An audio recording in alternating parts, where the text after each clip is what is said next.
Brescia è davvero la città d'arte più sottovalutata d'Italia? Restate con noi per scoprirlo e per conoscere la top 10 delle attrazioni della città. Se cominciate presto e avete buone gambe, potete vedere tutto in una giornata, come abbiamo fatto noi. Altrimenti, un weekend è l'ideale per girarla con più calma. Se pensi che questo genere di video ti sia utile, ricordati di iscriverti al canale.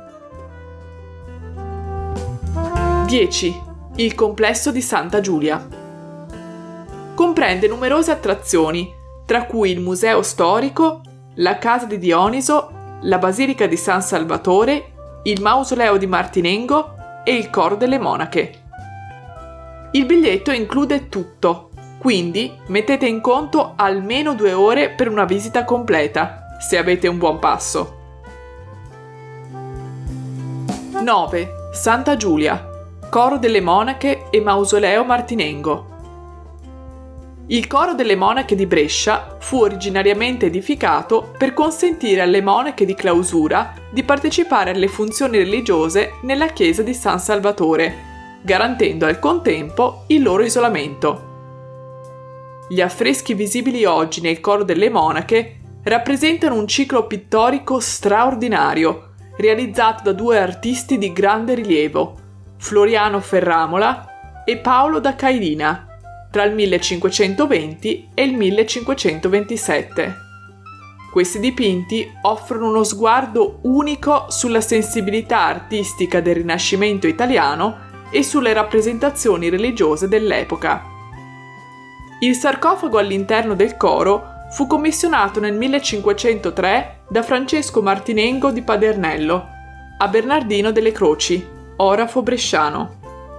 Sono usati diversi tipi di pietre e marmi per raggiungere l'effetto cromatico di tipico gusto rinascimentale. 8. Museo storico di Santa Giulia. Il museo situato nel monastero di Santa Giulia custodisce una vasta collezione di migliaia di oggetti e opere d'arte che abbracciano un arco temporale dall'età del bronzo fino all'Ottocento. Questa eclettica raccolta proviene principalmente dal contesto cittadino e dalla provincia di Brescia. Le sue esposizioni sono prevalentemente incentrate sulla storia di Brescia e del suo territorio. 7. Santa Giulia, casa di Dioniso e mosaici. Parte del museo di Santa Giulia è l'area di scavo della Domus di Dioniso, di epoca romana e databile al II secolo. Ammiriamo gli splendidi mosaici con motivi geometrici, floreali e faunistici. 6. Chiesa di San Salvatore in Santa Giulia. La chiesa si presenta con 3 navate, caratterizzate dall'impiego di colonne romane preesistenti.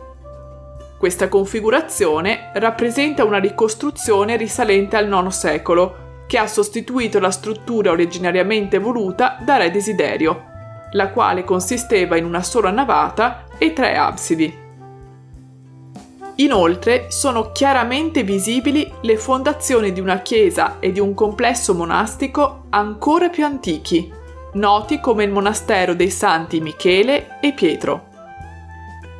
All'interno della chiesa incontriamo nuovamente gli splendidi affreschi di Paolo da Cailina e Floriano Ferramola. 5. Croce di Desiderio in Santa Giulia.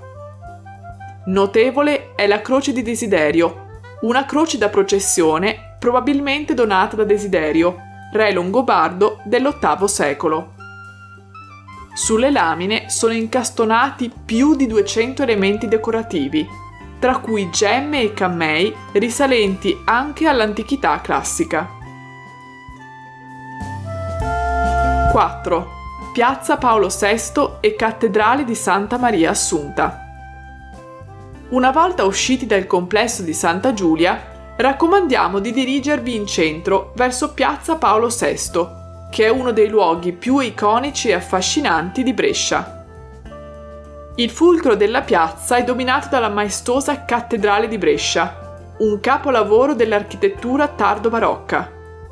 La cattedrale presenta una facciata imponente, decorata con intricate sculture e dettagli architettonici. Ma entriamo dentro. Il suo interno è ornato con affreschi e opere d'arte sacra, tra cui spicca l'altare maggiore. 3. Duomo Vecchio.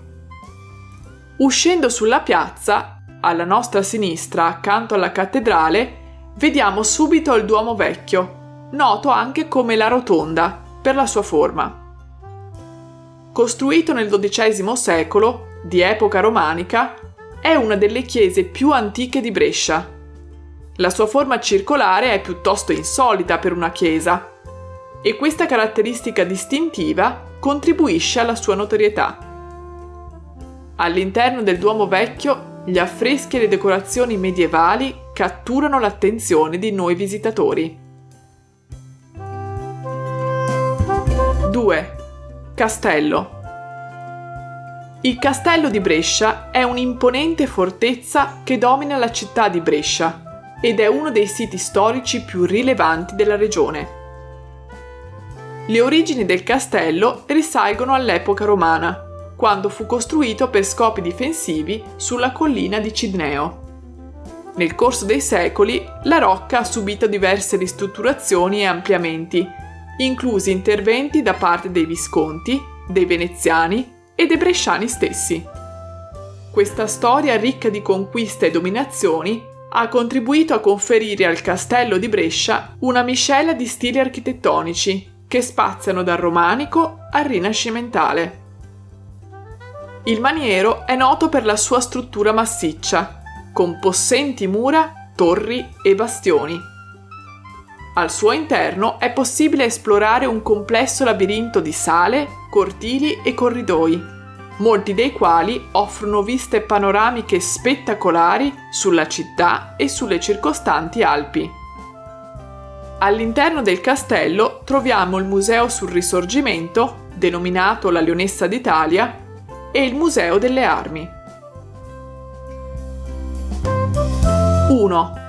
Parco archeologico. Percorrendo via Musei, nel centro storico di Brescia, salta subito agli occhi il Tempio Capitolino, cuore della Brixia romana. È possibile entrare a vedere le colonne ricostruite del Capitolium e occorre acquistare il biglietto per vedere gli scavi dell'area sacra del Tempio e gli interni. Ammiriamo gli splendidi colori, tipicamente romani, delle decorazioni. All'interno del tempio si può apprezzare la statua della Vittoria alata, uno dei simboli della città. È una mirabile scultura in bronzo del I secolo. La Vittoria ha un piede sollevato in quanto poggiava sull'elmo di Marte, dio della guerra. Guardiamola anche noi con sguardo perduto. Amore impossibile. Vi è piaciuta questa visita? Scrivetelo nei commenti. Ci vediamo il prossimo mercoledì con un video su un'altra città.